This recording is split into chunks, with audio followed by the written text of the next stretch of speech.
been an Arsenal fan for all my life, grew up around the corner from the ground. And look, what's then happened really is it's reminded me of all the history of how the football's changed over the decades. And I really now just feel sad about the whole thing. Because as a fan, I think if you're a proper fan, you know, you feel trapped because Simon's right, I think, in terms of the money side of things, that it's unstoppable. And we get that. But then, you know, so much of what the club does gets attributed to you as a person in a way. You know, when you're you know, an Arsenal fan or a Liverpool fan, or whether you're a Tottenham fan or whatever, you know, you're made to feel personally responsible for the things that your club does. Now, back, you know, when look, there's not much left in Arsenal of what made it what it was back in the late 90s. You know, the partition board, the structured salary system, and the kind of proper management of that club. There ain't much left of it now. They changed the badge. You know, you've got these American owners, and you can see that this group of clubs, the Big Six, you want to call them. I mean, Arsenal shouldn't even be there. Ian Wright was bang on, but you know, the American guys, money men, Joe Lewis, he hasn't been mentioned on your show, but at Tottenham, and you know, Kroenke, who I want him to go.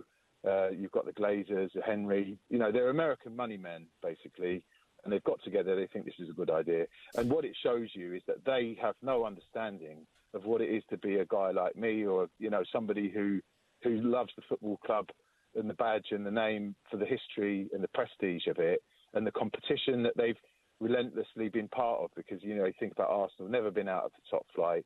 They deserve their place at any top table, really, in this structure of the game. And I just think I'm lucky to be from Highbury, Barnsbury, because it makes me an Arsenal fan. And I don't want to see, you know, other clubs around the country pointing the finger at Arsenal or any of the other clubs that have gone with this, because it's not the clubs that's gone with it. It's not us that have done this.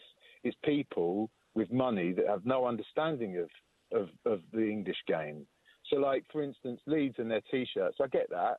But can you remember when they bankrupted that club trying to get into the Champions League? or can you remember when Abramovich bought Chelsea? This is when Arsenal was the biggest club in Europe. And we were all having a conversation. I don't think these players will go.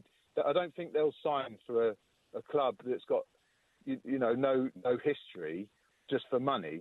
That was actually something we discussed. You know, yes, we thought. Yes. But they have, mate, every side of the game. And if you think that Everton or Leeds or Newcastle or any other club wouldn't jump at the chance to get on the gravy train another step up if they could, then you're as much of a hypocrite as the people are. That William, I have to say, I'm looking at the reaction coming into your call. Many Arsenal fans are getting in touch saying, William, who's on air with you now, is nailing it on talkSPORT. Hashtag Kroenke out. Do you agree with that final part? Hashtag Kroenke out.